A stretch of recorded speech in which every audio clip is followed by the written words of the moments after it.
All right. Most people celebrate champions, but rarely one spends their lives sharpening them. Tonight, we honor journey, not just the victories. The late nights, the unseen work, the faith carried quietly through adversity. We're going to, look at some of the things that make real heroes. So many times we overlook these people. Sometimes we don't even see the ones that's behind the scene making the work happen. That's what we're all about. That's what the show is all about. That's what the Iron Sharpening Iron show is all about. Pointing out those people, pointing out those ones, and letting you know that there's real people out there doing real work at all times. So we thank you for tuning in to the Iron Sharpening Iron show. I'm your man, Big Jack, and we are stronger together. If each one would reach one, we could all grow and glow. But I can't do this by myself. And because I know I can't do it by myself, I'm going to have to get my man up here. And once I get him up here, we'll kick this off. So tune in or wait up so I can get my man up on this stage. Give me a second.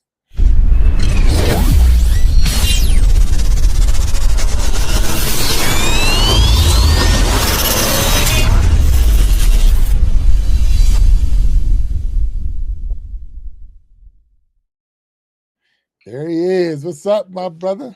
My man. What's happening, Big Jack? How you doing, sir? It's another beautiful day in the neighborhood. You know how that go? You know how that go? Yeah, man. Mother Nature didn't even play a trick on us, but she left us a little snow. So snow today, yeah. Yeah, that's now, nice, man. It's not just not just in Maryland or the DMV, but all over the country almost. I think everybody was getting something. So let me tell you how my brain works. All I know is I have a tea time Wednesday because it's supposed to be 50 degrees. But it's going to be 30 for the next 2 days, so I probably won't be playing Wednesday because it's not going anywhere. Yeah, it's not going anywhere anytime soon. Yeah, man. So that's nice. You know how it was. I remember when I first started, I was playing when it was 32 degrees outside and hitting the green with the ball and it bouncing off like you hit a piece of concrete or whatever.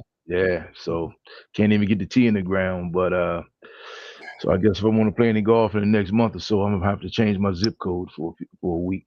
So hey, go down south. That's what they tell us. That's what it is, man. Look, man, we got an awesome show in front of us today. Yes, sir.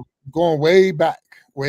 This guest is we went to high school together, so that's how far. Yeah, that's way back. That's way back. Yeah, way back. Yeah, back in the late 89s, I guess it was late 80s. Is when we had this person on. So well, not on, but me and him seen each other. This is the first time we've seen each other since then. So it's pretty cool to have him on the stage. But you know what would touch my heart, and even with having this guest, and I just want to drop this because there's a lot of people that do a lot of things behind the scenes that we don't really recognize. Yes, and it was such a great honor when I seen that he had got recognized for being maybe what sometimes you don't think about. And when that happened, I was like, man, I got to get him on the show. And it's unfortunate for me, that I had to, for that recognition to come up to get him on the show. But we've said this a lot of times before. I'd rather talk with you than talk about you. And here we have an opportunity to talk to him. So if you don't mind, I'm going to get this man up on the stage and we can have a conversation with him. Right? Let's get to it. Let's get to it. So we're going to kick off this show. So everyone out there in the chat, thank you for being here. Welcome to the Iron Sharpening Iron show.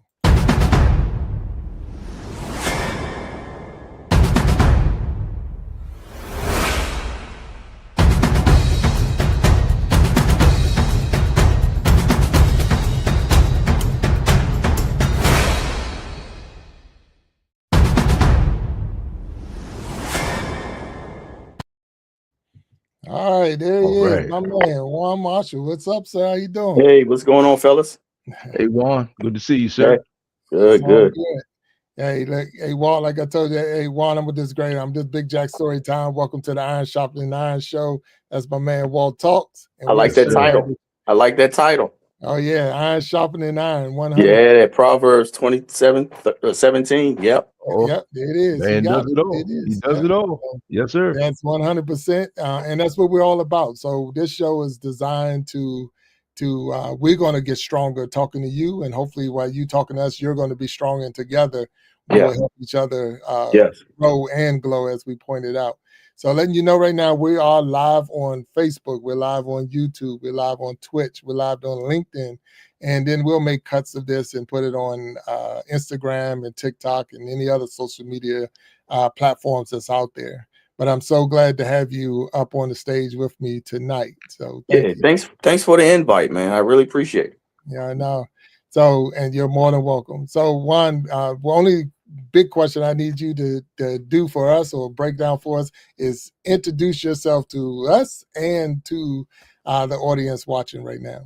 Well, okay. My name is Juan Marshall. I'm a husband. I'm a father of 3 girls, grandfather of 4 kids, 3 boys and one granddaughter. Been covering boxing since I've been in the sport, interested in the sport since I was like 18 years old, really. And things didn't go the way I wanted to go, so I just got into the inner side of boxing, you know. And I wanted to highlight others, you know, since I wasn't be able to get on the stage. I wanted to highlight the kids around here, you know, and I saw them, you know, do some things that I was like, these kids are special. They can go somewhere. And I had the privilege of watching those kids grow and become world champions. Yep. Wow. So that's to sum it all up in a short sentence. All right. Well, hey, it's amazing how you was able to, like, say, being a husband, being a father, being a grandfather, you know, and promoting other people, you know, showing them their, you know, showing the world their heights, their highlights, their, you know, their abilities, you know. You didn't mention what area you're in. So what part of the country you're in, if you don't mind sharing? Right now, I'm in Suitland, Maryland, just not too far from where I grew up in Capitol Heights. You know, I'm in Suitland, Maryland, and right in the middle of pretty much all the boxing activity. Everything's around Suitland area and out or right outside of it. So I was only maybe no more than 20 minutes away from all the gyms that I covered. Okay, all right. So I was in the perfect spot. Yeah, yeah. So for those who know, and you know, if you watch any other show, you already know that I'm from the DMV. Walt talks from the DMV. So where Juan is talking about right now is in that same area. So that Washington D.C., that Maryland, Northern Virginia, all that area is where we're talking about. So yeah, and the good thing is that a lot of the boxing, the heart of the boxing area, they're really PG County. Okay. Yeah, so it's a PG County thing for real. Then everything else outside that attaches to it. Yeah. Right. Okay. So now, only thing I remember about boxing growing up, and I'm out of the Pep Mill Village area, so I was outside the Sea Pleasant Pep Mill Village. I played football, I played baseball, I played tennis, and other sports, but I didn't box at all. I was in the ring more than most people ever because of the fact that was our punishment. That's what they used to send us when we didn't do the right thing. If we was out on the field wanting to fight each other, you know, 2 players want to fight each other, they used to make us go in the gym and get in the ring with the Golden Glove boxers. And by the time we finished one round with them, we go back out there and play football. I didn't want to get back in that ring. So, yeah, that's it. Yeah. Boxing can be a brutal sport sometimes. Oh yeah. And it'll straighten out the person that really doesn't want to box. It'll straighten them out real fast. Yeah. So but it's funny. So you were saying that you covered the game, and you also mentioned that you couldn't do the game. So what happened that you couldn't do? You couldn't perform in the ring. So as a kid, you know, I was when I was 8 years old. Actually, really to start it off, I was born in Washington, D.C. You know, and I lived in Washington, D.C., Southeast Washington, Brandywine Street, right off Willow Road and Southern Avenue and all that. And for the first 7 years of my life, you know, my parents moved then to Capitol Heights.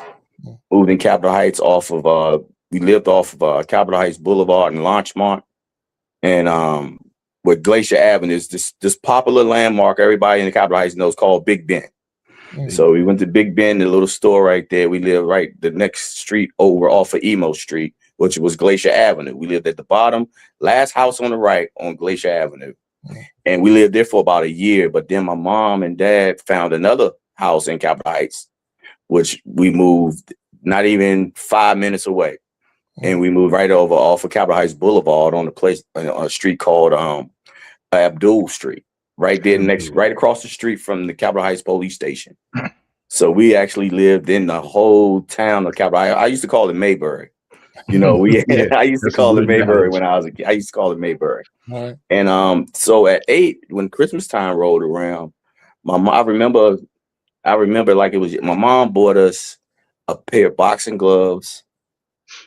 And she bought us a heavy bag with the little sand bottom to it. When you blow it up with the air, so the toy kit, you know. And that's when I really got into it. And my oldest brother at the time, he was an older teenager while we were still kids. You know, he got into it. And he was just showing us some things, you know. And so we started like boxing kids in the neighborhood, you know. And but that didn't last too long because my brother at 18, you know, he wanted to, you know, started getting a little grown. He wanted to go venture himself. So he left home. And that's when we got into the other sports like basketball, football, and we started playing the boys club stuff. Okay. You know, once we got into boys club and then things then, you know, moved up and went to high school, started playing high school sports and things like that. So when I got into high school, I played high school sports all the way to my 11th grade. And I remember Coach Murphy. They got mad at me because I didn't play my senior year. Right. They got mad at me because I started making money, man. And even if it was at Popeyes, I remember Popeyes Chicken right there at Addison Plaza. Yeah. I started working there, right? Started making some money, getting my own checks and started buying my own stuff. And that was it, man. So the funny thing around this thing come around full circle because like I said, at 18, I really started watching boxing on a regular because it was Tuesday night fights. And we have guys like local fighters like used to be on Tuesday nights, like Daryl Coley. He's a local guy from the area, from Maryland Park, you know. Okay. And he was boxing on Tuesday night fights. I remember Daryl when we were kids, you know, shooting basketball. And he would have to go take his run. He would just take off running because it was time for him to run, stop playing basketball, and he'd go run. So, you know, watching him grow up and become a professional and things like that. So ironically, fast forward, and when I got into my 20s, I started working for UPS. Okay. And started working at UPS back in 98. I started working at UPS 98. And on my route, ironically, Boogaloo Roach, Bernard Roach, had a boxing gym on my route. And a couple of bays down from him, another guy, Lantes Fox, he had a barbershop that he worked out of one of those warehouse spots. And a couple of streets down, a little further down the road about a 3/4 mile down the road, Andrew Council, he's in the Hall of Fame. He had a boxing gym down there. So I had boxing gyms in my area on my UPS route. Wow. You know, and then once you know, getting to know those guys, I mean, it's amazing how this thing worked out because when I stopped working for UPS because I had some knee issues and couldn't drive anymore. So my brother-in-law came from California on a visit. And he had a camera with him. And he was telling me about this camera and everything. I liked the camera. I was like, man, it's a nice camera. It was a Nikon D40. That's the one he had. It was a smaller camera. So I said, you know what? I'm going to get me one of them. I ordered me one of them cameras. And I just started going to the boxing gyms, man, in the area, taking pictures and videos. And back then when Facebook was the popular social media thing at the time, it was just kicking off. So everybody wanted to see what I was posting on Facebook and what videos and what gym and who was sparring each other. So I used to do that, you know, online. And it grew from that to starting to work with one fighter, you know, the kid, Dusty Hernandez Harrison. He was like a 17-year-old kid getting ready to turn pro, was one of the youngest professionals in the sport of boxing at that time. You know, now you got a whole lot of 18-year-olds starting to fight. Yeah. So, but he was one of the first to do it. And And when I started working with him, you know, his career started going one way. So I just started to create my own and go my own way, you know, because I didn't want to be stuck covering one fighter, you know, because I would have been in a box, you know. So when I broke out and started creating my own platform for these fighters, I had to tell myself, I said, it's too much talent in this area for nobody to know about. Because you only hear about fights in Vegas and fighters coming from Philly and things like that, you know. But now you talk about boxing, and DC is one of the people they talk about in the areas they talk about. You know, these kids out doing good in this area. And so when I started really grinding and getting in this area, it was one particular guy who covered boxing in this area. His name was Gary Digital Williams, or his name is Gary Digital Williams. He's still with us. So Gary had boxing along the Beltway. Everybody went to his blog and to see what was going on, to see the results of the fights and see what fights were coming up. So when I was reading his stuff, I know, see, he didn't have any pictures. He didn't have any pictures. And at the time, I was just doing photography. You know, I didn't even start writing. I wasn't even in the writing business right then, you know, so I was just doing photography. So I met Gary. I was like, Gary, I noticed that you know, on your articles, you gotta, you know, you do some good writing, you put up a lot of good stuff, but you don't have any pictures. Can I come on and help you out and work alongside you to put up the photos to what you're writing? So give people a vision of you know, of what you're writing. He was like, sure, come on, do it. So we started doing that. And then I had an itch to just create my own because it was so much going on. We just couldn't do it just one platform. So I created my own platform. You know, that's when I created Pro Am Fight Talk in 2012. Because when I was doing photography from 2009 all the way to 2000, when I finally put the camera down, maybe 2013, I put the camera down in 2013. Wow. But in 2012, I created my own platform, Pro Am Fight Talk. Took me forever to get a name. Everybody had, I was coming up with all kinds of names. And I was like, man, what can I come? I Google it what I come up with. Somebody had it. Google it, somebody had it. Google it, somebody had it. Then I was like, man, I go around. So I had a conversation with myself for real. I was like, man, you know, I go around all these boxing gyms and I, you know, take pictures of these pro fighters. I take pictures of these amateur fighters. And, you know, I would talk to them and put them on video. Then the light bulb went off. It was Pro Am Fight Talk. Right there. It is. And I was like, wow, there we go. Yeah. Yep. So, wait a minute. So now, you stepped into this. You was probably one of the first content creators. If you want to look at it that way, you creating content and putting it out there, but you was doing this on a volunteer basis. No one was actually paying you to do this. It was just, you saw a need and you said, hey, I'm going to take care of this need because people need to see. All right. So were you a fighter? I mean, were you a fighter? And I know I never took the step to become a fighter on the amateur side or the professional side. I just had that desire. It was always in me, but I just never was able to. And then, you know, with health issues down the road, whatever was late down the road, I was older when health issues kicked in during the time of me covering fights. But yeah, I never stepped into the ring at all. I just had a passion for it. Loved the sport, loved watching it, loved covering it. I just loved it. So I know growing up for me, you know, and I wasn't getting into the ring then other than when coaches was punishing us.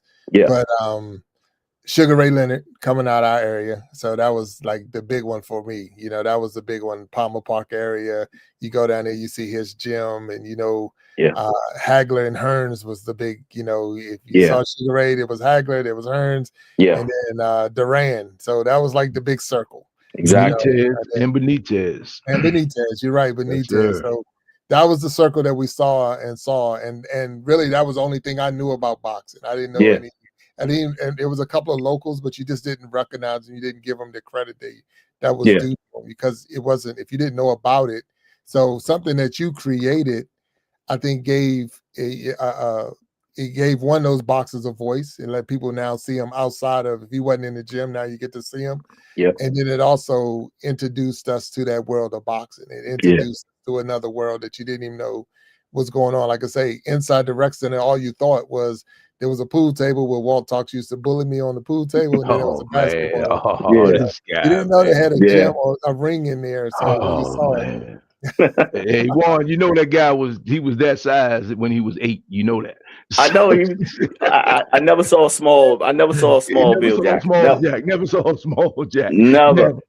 Yeah. He's always been that size since I met him when he was about 8, maybe 9. I was 14. He was 9.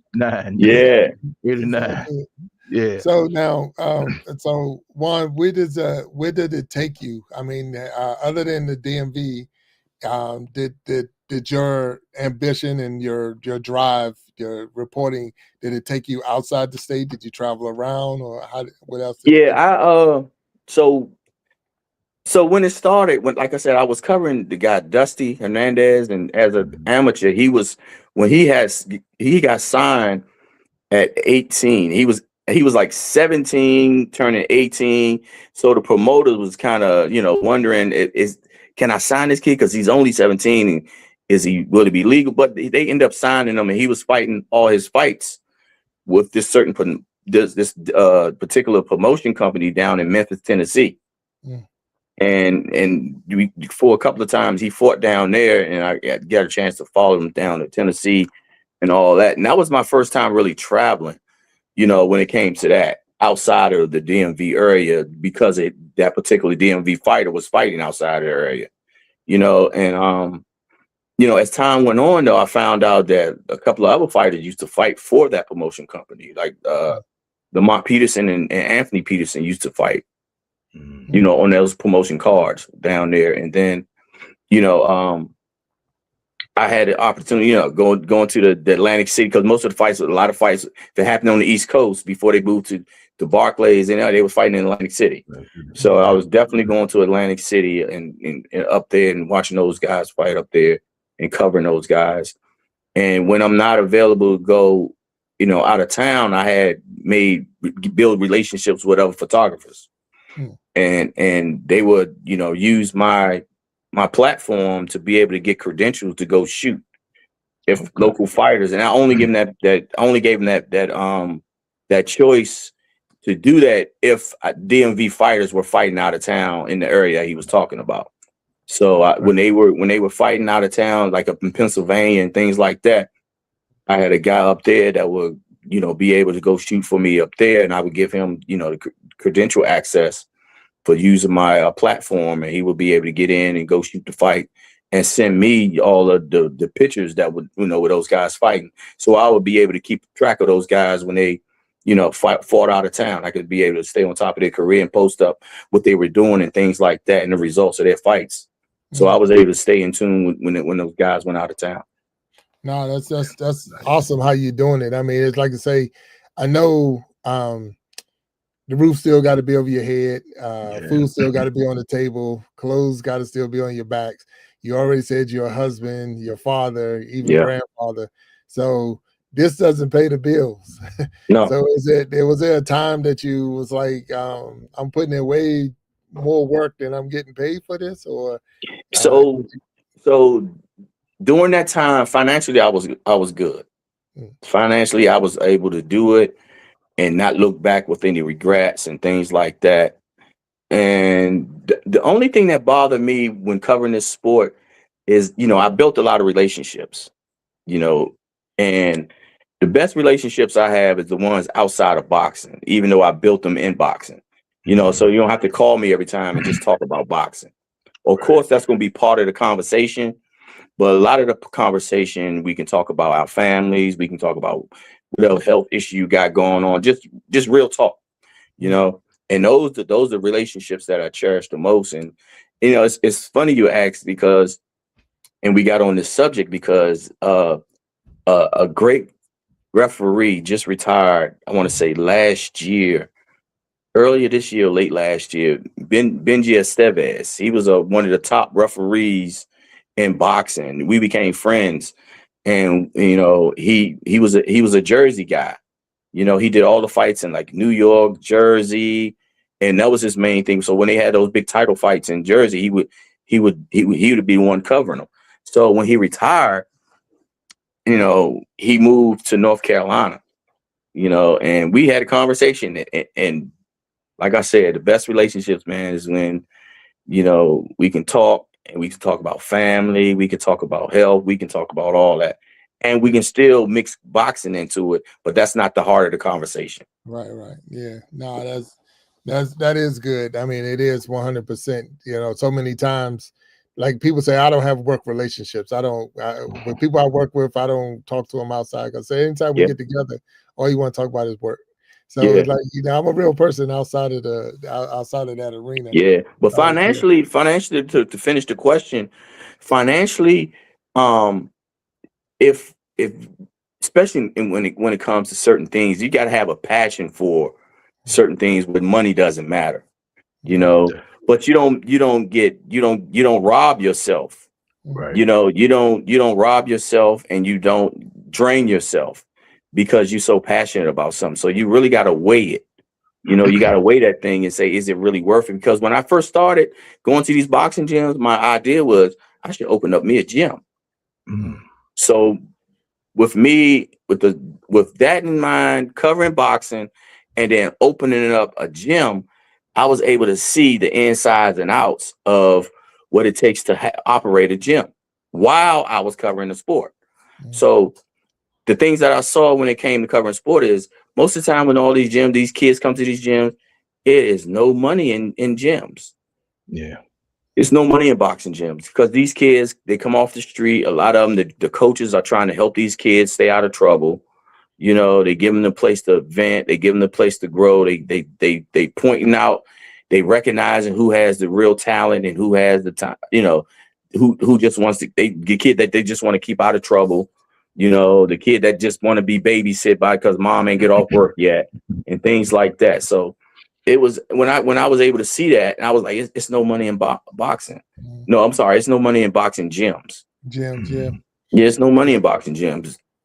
And I think a lot of people miss that, even with the boys and girls clubs. You know, a lot of that is, you know, some of it was a lot of single parent, or even if it wasn't single parent, working parents. Yeah. Where you're out of school and it's like, what are you going to do? You know, and it's that idle mind is, you know, the devil's work too. You know that. Exactly. So we had something to do, and being able to play football, basketball, box, wrestling, or whatever. I think where we've now changed it now from when I was growing up and when we were growing up, it was definitely different than it is now. Now it's like big business out there. These kids, like, they're already getting NIL deals and all this other stuff. I'm like, you know, because happened to the game. Yeah, because you could tell all three of us have probably seen it. You know how the kids now, you see the little taekwondo vans pull up to the schools. Yeah. Yes, sir. The parents just using that as a babysitting thing. Yeah. You know, that's just a babysitting thing. Yeah, the kids are learning. They probably enjoying it, but for the parent, that's another baby. Those extra hours they have. So when they're not off work yet, they'll be at the little karate class until mom has come scoop them up from karate class because they can't be in. You know, they can't be there because of work. And a lot of times it's a business when it comes to that, man. You know, people taking advantage of the workforce and the hours that these parents have to work. So they create a platform and say, you know what? I don't care if it's babysitting. I'm you know, this is money for me. Right. You know, this is extra money I'm getting. You know, I'll bring those 20 kids to my gym, you know, and teach them some taekwondo. You know, they ain't taking money, they teaching them something, but still, that's it benefits them and it's helping the parent too. Right. No. And it keeps the kid off the street. It keeps the kids off the street, and the kid's going to be taken care of. They're going to be safe and things like that. So, yeah, that's a lot. Yep. Yeah, because you think about it. I mean, now, and I'm sorry. No, you good. Go ahead. I'm sorry. Now is a lot of times we don't see. Like, there was a time when we was younger, we was outside. You know, you waiting for the street light to come on because that's the time to go in. The kids are not outside; they're inside. So even going to a gym for boxing, taekwondo, or anything is, if nothing else, you like say it's a babysitting service. It's getting them off. It's really, they ain't on the street. It's getting them out the house. It's like you putting them in a place. Either they're in there on electronic, or they're in the street doing something they had no business doing. So at least you give them something to do. so that they could carry themselves. So that's Yeah. pretty cool. So so I'm let Walt. I know you got a Oh, question. no, So you no. I was just saying, man, you know, we all pretty much are rec babies, right? We all came out the rec center. I mean, Yeah. so Warren, our lives kind of run a parallel. I'm a little older than you guys, but I was born in DC, right across the line on Grant Street, moved to Seat Pleasant, and Okay. then moved back to DC when I graduated. But I used to work with Roach Boogaloo. That was my man. We used to work for the fire department together. Mm-hmm.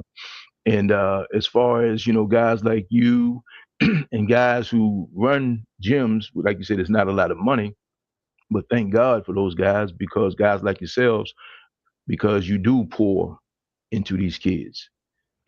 And all of them not going to be pros, but I know at 62, I can pretty much tell you all the guys that influenced me at the rec center, the Sam Garretts and such, you know, Yeah. who just like looked out for me and what are you doing? And what are you doing Mm-hmm. over there? And why aren't you doing this? And just having conversations and taking time to talk to you. And my mother used to work for DC Rec, and my mother-in-law used to run DC Rec. So I was a rec baby on both sides of the district line. So I just know that, man, those relationships, they run the world. And I'm sure now you're starting to see the fruit of your labor as these kids get older. And Yeah. they pretty much tell you how you influenced them coming up and kind Yeah. of looked out for them. And I did a short part-time thing at UPS, man. I can't see a tractor trailer now without my head hurting, man. I see. So, but I didn't go to UPS when they were about to open up the new place up in Burtonsville. I ended up joining the fire department, but I just remember Okay. being in that UPS truck in the bottom of that truck where the floors come up. Yep. You know, the Yep. daggone oranges from Florida, man, and the word whacking hut, which was the Amazon back then, man. I'm Yep. like, I still had nightmares coming home, blowing my nose with brown cardboard coming out my nose all night, man. But I got a few friends that work for UPS and retired from UPS Same and here. Yep. got the Yep. bad knees and bad hips and bad shoulders messing with Yeah. UPS too. So it's funny, we have a lot of parallels, man. But you know, your passion, man. A lot of people can't pursue their passion, so that's great. Yeah. That you got an One. opportunity to do that, Yeah. because a lot of people can't. They don't. Yeah. You know? One thing I learned about this sport when I created it, it's going to be a platform for the fighters.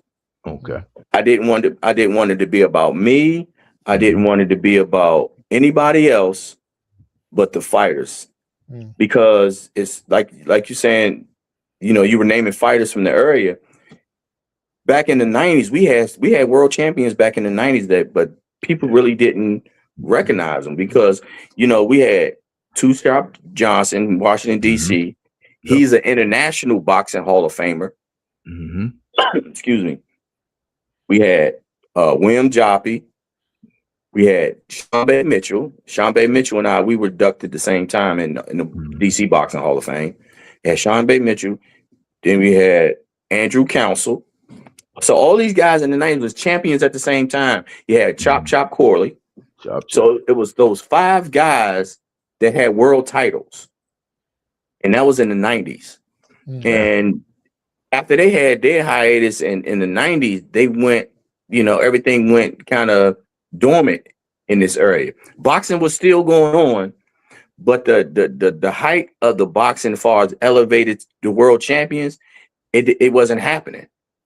You know, but only when Lamont Peterson fought Amir Khan in 2011, December in 2011, and they brought HBO came to town, Golden Boy Promotions came to town, and they threw that show at the Washington Convention Center. And once that show happened, one of the local promoters, Keystone Boxing, they came back and put things right back on the map again. You know, when it came to throwing shows in the area. Once they started throwing shows in the area, it gave another opportunity for new fighters to come up and make their build themselves up. And when they build themselves up, you know, I was able to, and I seen these guys as kids and amateurs, you know, become world champions. So when I seen these guys as amateurs, I had an opportunity to interview them, you know, before their first professional fight, interview them throughout their professional careers, and then watch those guys become world champions, you know. And then I saw Gary Russell become world champion. I saw when Jared Hurd became a world champion. I saw even some of the women's boxing. Franchon Cruz become women's champion. I think she's ready to fight Clarissa Shields again. For his second fight. That was both of those guys. That was their pro debut fight against each other. Franchon Cruz and Clarissa Shields. And Franchon was out of Baltimore. And Tori Nelson, Tori Nelson had like 12, 13 titles, whatever it was. And she was a world champion. Yeah. You know, so I was able to see these guys fight, you know, even now, currently Lamont Roach. You know, I saw him when he's in the Golden Gloves, winning the Golden Gloves title. Yeah, and come up through the amateur ranks and being signed in his first fight with Golden Boy Promotions. His career started, you know, under a top boxing promoter, you know, and now, you know, that's why I'd be able to look back and be like, wow, I covered those guys. Gervonta Davis. Man, I covered these guys before they had millions of dollars. I covered these guys when they were broke. Their mom and dad were living regular lives. Some of them struggling, you know, and then some of them had, you know, challenging lives and things like that. Like Gervonta Davis, I seen him before he had all the tattoos, and I saw Jerry Hurd before he had all the Swift tattoos, and I saw these guys when they were kids. So, you know, I saw them come through the ranks, you know, and that's what I created my platform for. Every time I would get to see them, I would talk to them and I would interview them, and I will put their stuff out there so they can be seen. Gotcha.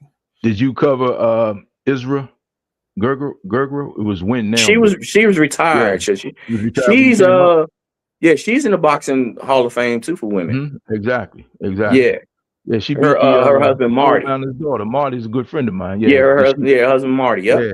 But she beat the coal miner's daughter, which was Christy Martin. Yeah, Israel was a great fighter. Absolutely, 100%. I want to thank those who are out there now in the chat community for being here. We got 11 million people out there right now. Like I say, every one of y'all millionaires or a million to me. So I see BBTV out there. Patty, thank you for coming through. Sharon Jackson, Davina. One Up is out there, and I'm trying to see if I can catch any more. Mario is out there. So thank you all for hanging out there with us. We got Sean. I'm sorry, Sean. Ooh, looking at your brother Juan Marshall with us today, and he's hanging out with us, telling us about the game. Really, not even so much the game, how he got into the game. So, Juan, for a lot of us that don't know the boxing world, and we're going to talk to you as a person who, like you say, you talk to the boxers, you've covered the fights and all. Can you walk us through the steps of a person stepping in? You know, how do the gloves work? How does that, you know, the Golden Gloves and all the other programs? So walk us through the steps, if you don't mind, for those who don't know, and maybe I have a son or daughter who might want to get in the game. Can you walk me through the steps? So a lot of kids, they come to the gym real young. Some of them you see a 5-year-old, you see a 6-year-old, but to actually compete, you have to be 8.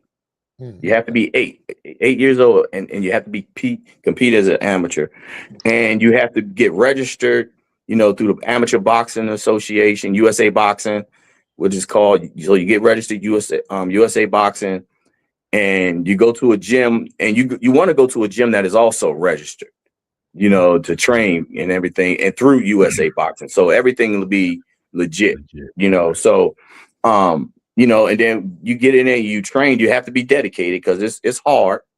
You know, I see kids crying while they're sparring, you know, snot running and crying and all that type of stuff because they're new to it, you know. And then once they get past that phase, they start getting into the, you know, the local tournaments. And sometimes before even tournaments start, some gyms just throw local shows where they just throw shows to put on, you know, so these guys can compete against each other. And then once a lot of those kids start to stand out a little bit, a lot of those trainers and coaches, they take their kids sometimes out of the state to some of those other tournaments, or even not even a tournament there, but other gyms that put on shows. Let them fight outside of the area, because the reason they do that is because if you fight in your area a lot, you're gonna fight the same kids. Same kids, right? And you're gonna fight. And you're going to know their styles, and you're going to see the same stuff So to make that kid better, you got to take him somewhere different, where you'll see a different style, where you'll see how they fight. So a lot of those trainers, the ones that know what they're doing, they put them up against different competition to teach them the different ways and styles of boxing, because that's at the end of the day, when you get to the pro ranks, that's what's going to be. You're going to be fighting people you never even heard of. So that's the plus side of having your kid fight in different areas and things like that. And when it comes to those tournaments, you're gonna be fighting against a lot of different kids from the area, coming in to fight and stuff like that. The silver gloves, then you have the golden gloves, and you got the junior Olympics and things like that. So that's some of the tournaments and things like that. So when you fighting the golden gloves is like the top amateur tournament, as far as a local kid wanting to do something. So when you're fighting the golden gloves, you fighting your regional, that's in your area. And then you fight, I think it's the regionals, and then you fight in the nationals. Once you make it through the regionals, you qualify in your area, and your area has a local golden glove council, so-called, out of the region. They have their own local golden gloves team. Once you're on that team, then you fly to the nationals, and whatever your weight class is, you fight into the nationals. And the nationals, I think it lasts for about a week, because you fight every other day, or sometimes once or twice a day, sometimes, so it lasts. And then once you're a golden gloves champion, and a lot of times throughout those ranks, throughout those tournaments, a lot of those kids get nationally ranked and things like that. And also just with the local gyms and the regional tournaments and things like that, you also have the actual USA Boxing, which represents the United States amateur boxing team. And they're looking at this talent, and they're looking at the guys, some of the best fighters, to represent the United States, and they fight internationally. They do tournaments around the world. They do international tournaments. And we had a guy that lived in Oxon Hill, Jamal Harvey. He did well. He was part of the Olympic team, this past Olympic team. What was that, 2020 Olympics, 2022? Something like that. Last one was 24. Wasn't it 24? Was it 24? Was it Summer Olympics? When is the Summer Olympics? 24. Yeah, so he was part of the Olympic boxing team. So that's, we had let me see who else made Olympic boxing. Gary Russell was part of the Olympic boxing team. He was unable to compete because he got sick. Right. But he made that team. Also, his brother Antoine Russell, he made the Olympic. So yeah, we had a few Olympics, and my wife's cousin Andrew Maynard, he made the Olympic team, and he won the gold. Yeah. Right. Wow. Yeah, he won the gold. That was back in the 80s, I want to say. Yeah. So I mean, and like I say, and I appreciate you breaking that down for us, because a lot of times you want to put your kids in things you're not sure, what is it all about, and it's more to it than just going into the gym. Like you said, it's a lot of working out. I did put the gloves on one time in my life that was outside of being forced to, and I did that in college. That's why I don't say a big mistake, but I did. So I was like, hey, let me try, because at least got to try everything. So I put the gloves on. I'm all, like I say, there was no such thing as a small Big Jack, so I'm always Big Jack. I weighed in at 225, so you already know I'm fighting heavyweight. And when I got in the ring, dude was like 6'5", maybe 240. He was a big dude, and I ain't 6'5", 6 feet at all. That's all I got. And that man laid on me for probably the whole round. I mean, I couldn't even lift my hands up. That glove, what is it? 8-ounce gloves? Is they 8-ounce gloves? No, 8-ounce gloves. When you're in the gym, you sparring with 16-ounce. 16-ounce. Okay. It's a bigger glove because you don't want to hurt. You don't want to hurt the fighters. Right. But the actual fights, you got 8-ounce, and I think they go to 8, 10, and 12. Okay. But most of the time, the smaller guys you see, they wear 8-ounce gloves. Okay. So the gloves we had on, and I just say they wear 10-ounce gloves. They could have been 500 pounds plates in my hand. I could not get my arms up. Yeah. Boxing is a sport of endurance, man. Yeah, that's why everything is on a timer. When you're hitting the heavy bag, they put that time on it. They put that 3 minutes, because professional boxing got 3-minute rounds, so they put that 3 minutes on there. and your Yeah, break is when that bell rings. So it's all about endurance. yeah, and that was the one thing I learned. Like, if you're a football player, it is not even close. So I don't care how Yeah, much of an athlete you are, and you say, "Hey, I played football, I played baseball," until you get in that ring and yeah, actually box or yeah, wrestle.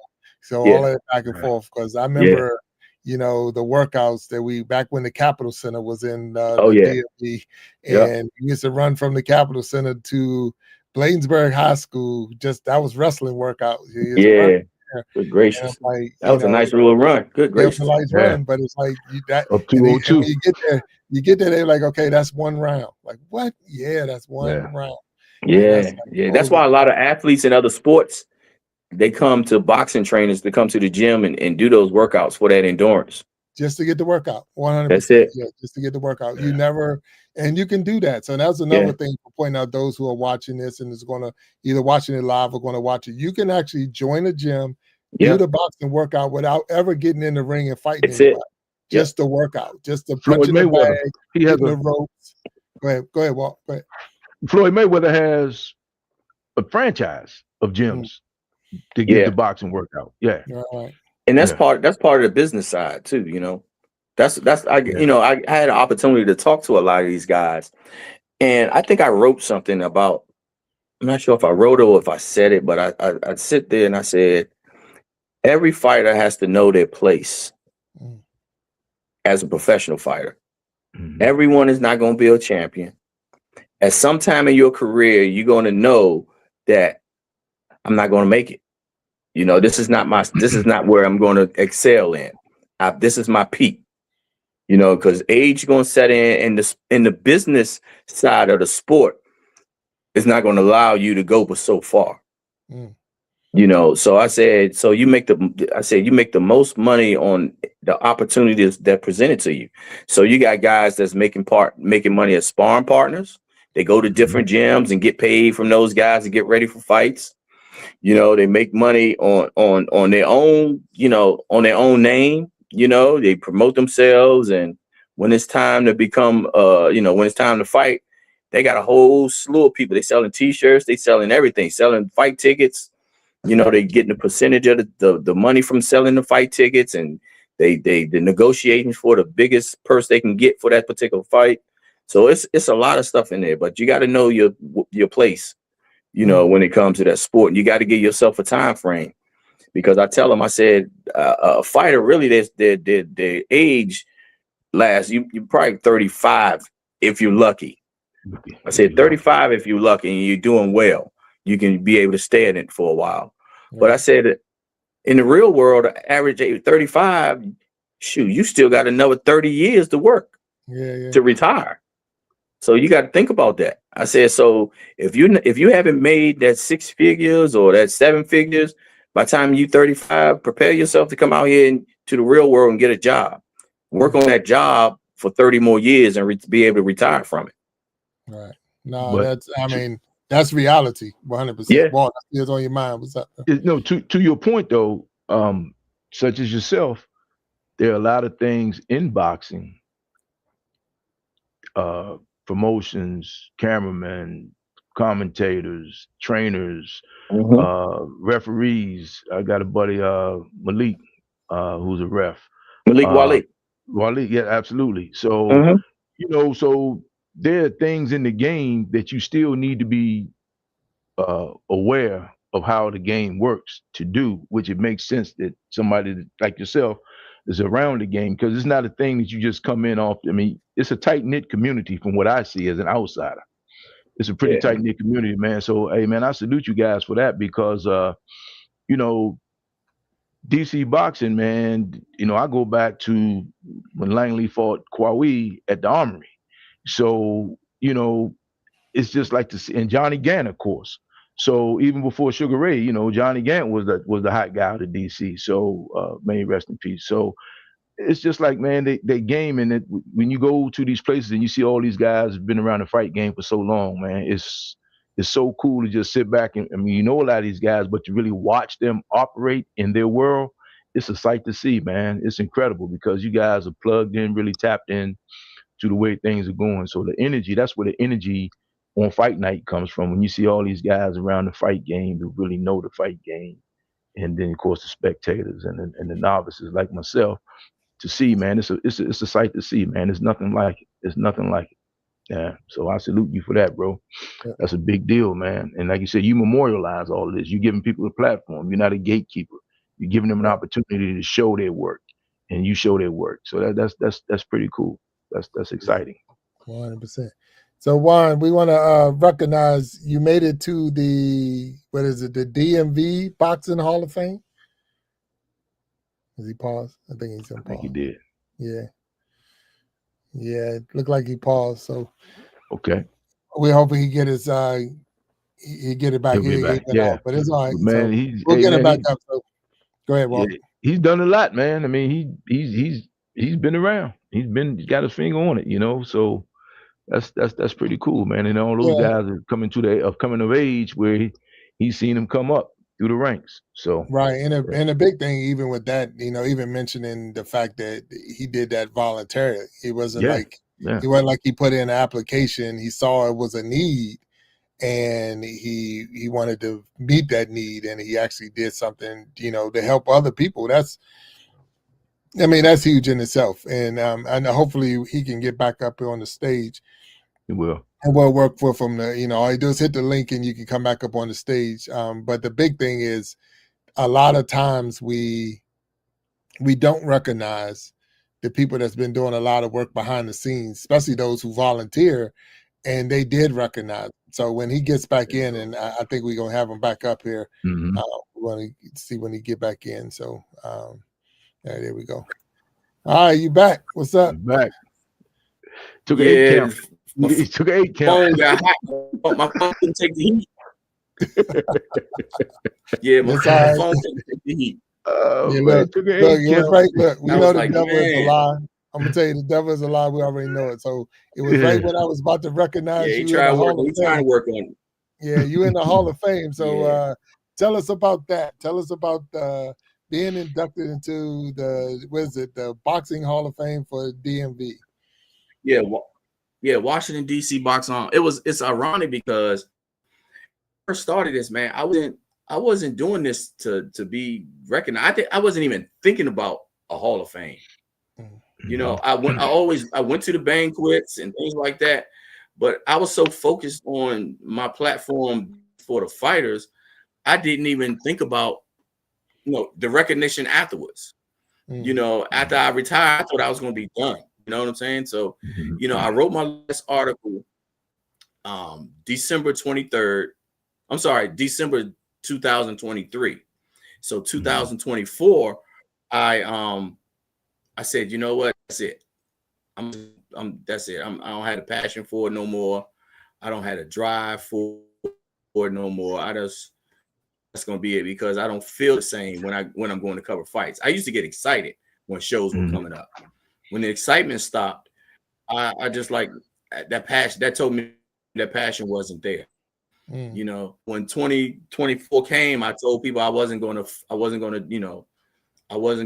cover fights anymore. I was going to just focus on being home, my family, and then a new season, kick in for me. My new journey for myself. So I stopped, covering fights in 2024. So 2025 come around, and I was at church, and I was at a leadership meeting. We had at church, a leadership conference actually, and the whole conference, my phone never rung. You know what I'm saying? Silent. And as soon as we got our lunch break, my phone rang. Right? I was like, wow. I said, it's perfect timing. All this time, my phone rang, but lunchtime came, and it was the guy who's in charge of the Golden Gloves, the Washington D.C. Golden Gloves. His name is Bobby Magruder, and he runs the DC Boxing Gloves. So he called me, and he wanted me to come announcing for him for the Golden Gloves because I did it in the past. And I was like, nah, Bobby, I'm retired, man. I'm just gonna be chilling out. Nah. He was like, okay, man, He said, but I'm gonna recommend you for the Washington D.C. Boxing Hall of Fame. I said, okay, you recommend it? Okay, I appreciate it. So when we got off the phone, I was like, man, he gonna recommend me for the Washington D.C. Boxing Hall of Fame. And I just told him no, I wasn't gonna cover these fights. So I said, let me call him back and go cover these Golden Gloves, man, to make things right. So that's what I did. You know, I covered, and that was in February, right? So a few months went past, and I was on the way home. I think he was from a doctor's appointment, and I was almost home, and my phone rings, and it was somebody else, another friend I made in the sport. His name was Ken Sprouse, you know, and he was like, Juan, we're going to go ahead and induct you into the Washington, D.C. Boxing Hall of Fame. I was like, man, yeah. And I was like, wow, okay. You know, I got that induction. So that's how I went, man. Preparing my bio and things like that. Yeah, you got it up on the screen right there. You see that? Yeah, I saw that. Yeah. Yeah, that's what's up. Yeah. Actually, my man. I put that together. Right. So actually, no, I didn't do this one.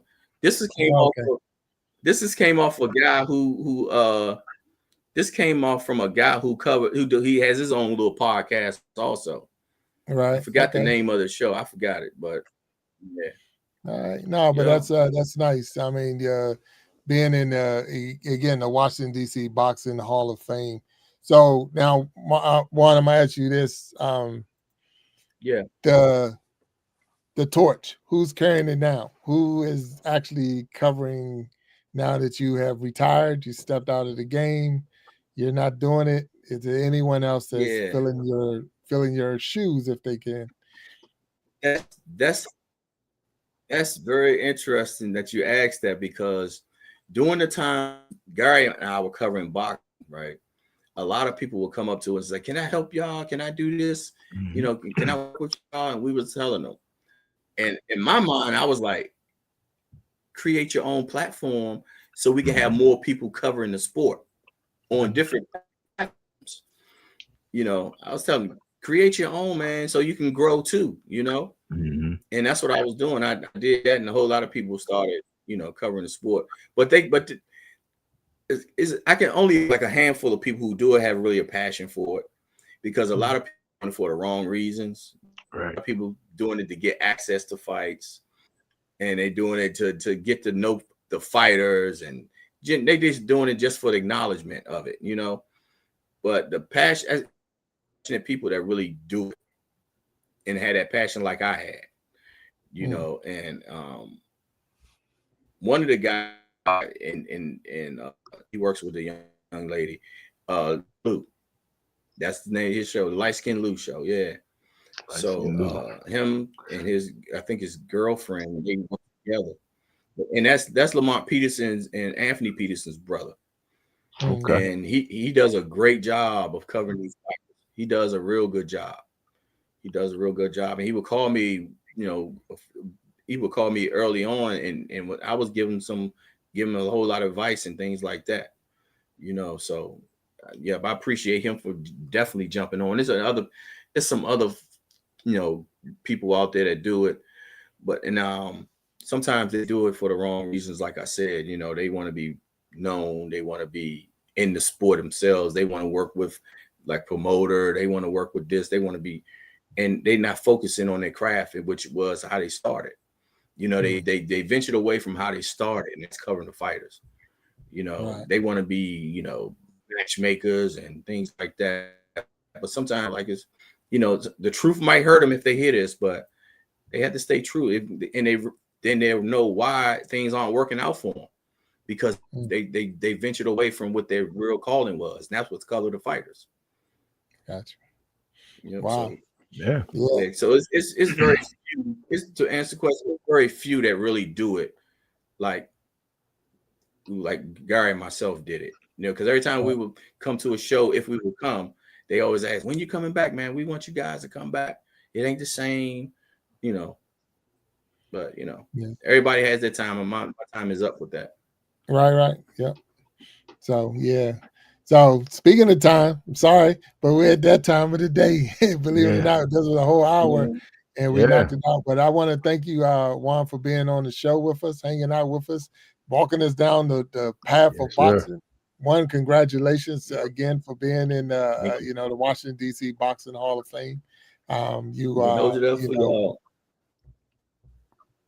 Definitely inspiring. Oh, there you go. There's the plaque right there. So there it is right there. So again, congratulations for that. And it's nice always seeing you again. I mean, it's been I don't even know how many decades it's been now. It's been decades since I've seen you. So it's good to have you up on the stage. Man. Yeah. So I'm gonna ask you, Juan, if you don't mind, to hang back once we close this show out and talk with you a little bit behind the scenes. For everybody that's out there been hanging out with us today on the Iron Sharpening Iron Show, we thank you for hanging out with us. We ask you to tune in to our next episode, because this is Sunday. So Wednesday, we got, of course, more more guests coming up. And we got those other shows that's going on. So make sure you tune in and watch the Ask a B show Monday through Friday. 12 o'clock Central Time, 1 o'clock Eastern Time. You got the Coach's Corner and the Voices of Resilience. That's every Sunday. And that's 2 o'clock Mountain Time, 4 o'clock Eastern Time. And then you got the Iron Sharpening Iron Show Wednesdays and Sundays, 7 p.m. Eastern Time. Do know that we're not having any specialty shows at the end of this month. So no Battle of the Sexes, no Gentleman's Journal, and no We Be Jamming Live, because we're getting ready for the big brand change. So we'll see you in 2026 when those shows come back into play. But until the next time we see you, we ask you to stay blessed and be sharp. And we'll talk to you later. And thank you, Juan, and see you in a minute. Peace. Yeah. All right, well. Thanks. All right.